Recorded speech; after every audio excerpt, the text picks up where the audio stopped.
Hello, I'm Bev Scott, and I am the founder and CEO of Introducing Youth to American Infrastructure, Inc., Iyai. We'll be going into our fifth year of operation. And we started out really with our first programming in 2019 at Cardozo High School, Trans STEM Academy in Washington, D.C. And the core of the program was really around career awareness relative to the critical infrastructure sectors. And so we came out at Iyai just saying, look, okay, these are these critical infrastructure sectors are really employers of almost about 70% of the people across the United States.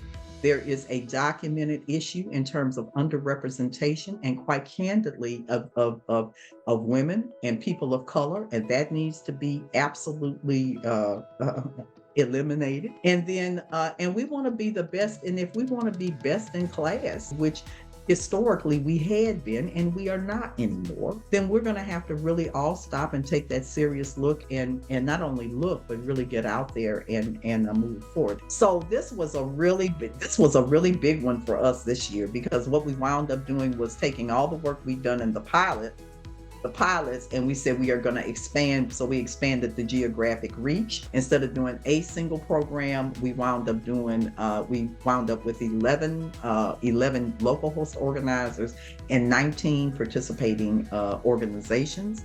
And then we wound up actually building in an innovation challenge, and it's a virtual innovation challenge. And I mean, at the teamwork, the whole 9 yards. I mean, we're young people in each of those local horse organizers actually had their own innovation challenge, major issue, concern, opportunity within their communities. And then they were about the business of developing solutions, their recommended solutions. On behalf of our team at APTA, I bring you warm greetings. We are all on pins and needles, excited to see your innovative ideas on how to reimagine and rewrite normal.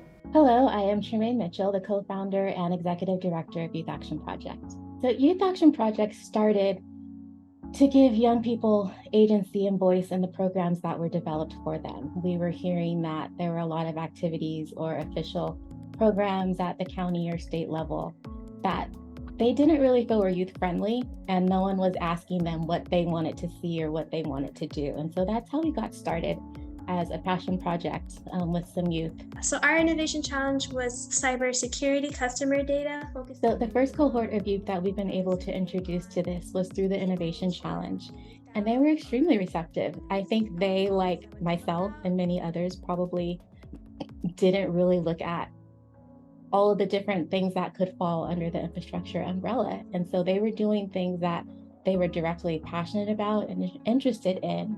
And through the process of the Innovation Challenge, they were introduced to how this connects to infrastructure. And while you're also interested in this, have you considered these other adjacent things that are related to infrastructure? So it was a really creative way to engage them in some hands-on learning and activity-based learning that kept their interest and attention, but it also provided an avenue for us to provide some education alongside it. This opportunity that has been given to us is very appreciated, and I would just like to thank you guys personally and the team at Lifta for this experience. And just watching this group of young people who did not know each other before this experience, watching them become a team, watching them learn about the bridges and the roads that we care for here at the Turnpike and Bridge Authority, hearing the questions that they started to ask that told us that they were starting to get it. They were, they clearly understood, and talk about success. I thought, we were eavesdropping outside the door, listening when the judges were asking them questions, and their answers told us that the message had been conveyed effectively and that they got it. And so we thought, that to me is the definition of success. Welcome to your new transit experience. As you know, as an agency, we serve the city. Youth is obviously a big part of our customer base. University students, secondary and elementary school students. So they form a big part. They're the future of our city. They're the future of our agency. They're the future customers, paying customers. So it's important for us to engage them. For Toronto's new normal, we're pitching 4 ideas that will enhance the customer experience. But through this program, we also engage them to say, how are you going to solve these problems of tomorrow? Because they're the ones that are going to live with it mostly. So I think this was important to have them kind of not just being kind of a part of a customer engagement on the end where they say, I have this issue, or these are the things that are facing us. Now they're kind of in the driver's seat and saying, this is how we should solve it. I think this was important, and I think it would be empowering to our youth. To highlight the potential of this technology, we chose to implement our new model on one route in San Francisco, the 25 Treasure Island. With over 100,000 new data points, our interface is much more accurate than it was currently in use. So we had the innovation challenge, and this was all virtual, okay, with young people from all over, really all over North America. And we had our grand winners, okay, and the Toronto Transit Commission. I am proud to announce that our first place winner was the Toronto Transit Commission. This is TT. Well, I think I can speak for all of us that we were very surprised. We were elated by the news. We were not expecting to win at all. It was pretty remarkable when we won. We thought it was like a joke at first. We didn't believe it. It was pretty fun. But then, yeah, it was a great experience just to meet everyone, because we wouldn't have met like the 4 of us or together at all, because like the company's so big, there's like 17,000 people.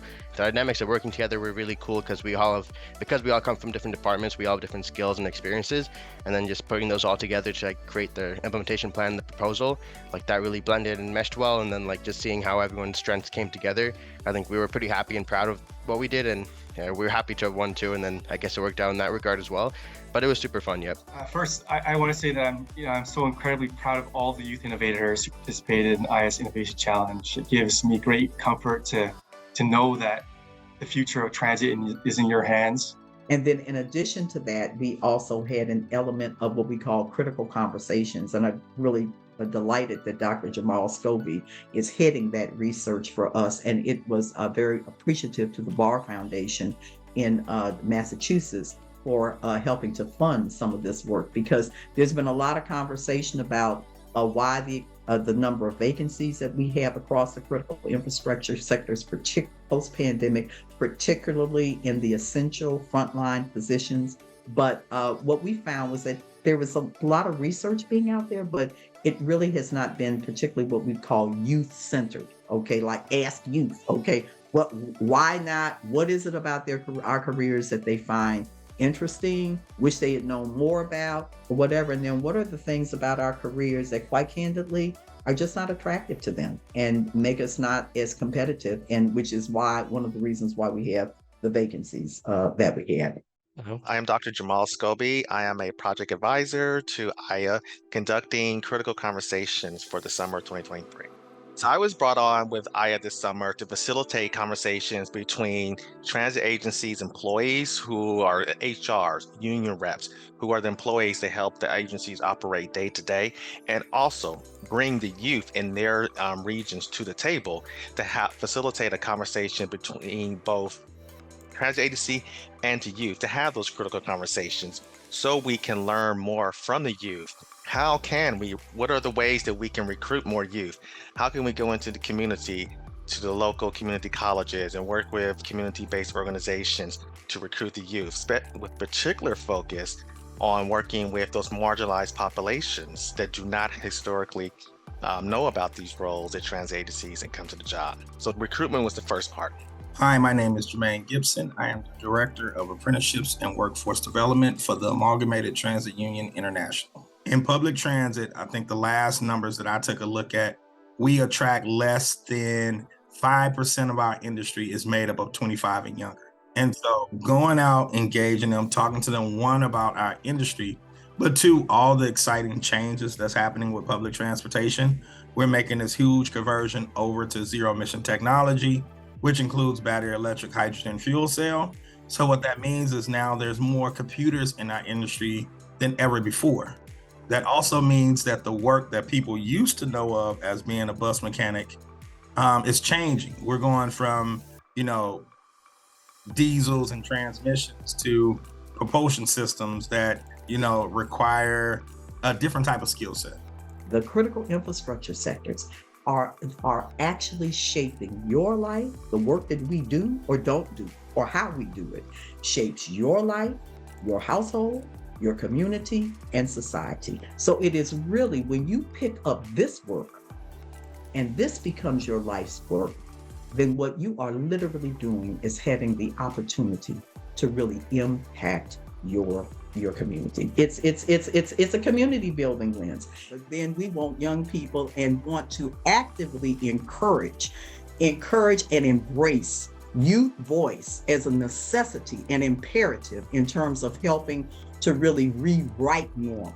Okay. If you're not going out and you're not talking to the youth and finding out what it is that they're excited about, if you're not finding out what are some of the barriers that's stopping them from being part of that excitement, then you're missing people. And Dr. Scott has done an amazing job, especially with the challenge of really engaging youth and really getting youth to not only look at careers in transit, but look at some of the problems that transit have and how can they be part of the solution. I hope that someday one or more of this group of young students will look back and say, this is when it dawned on me what when I figured out what my passion is, what path I wanted my career to take.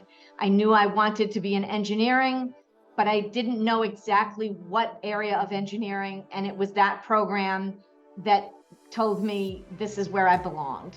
Have you ever felt unsafe while alone at a bus stop, uncomfortable in a ride share, or witnessed an upset customer on a bus? Plan with us, not for us.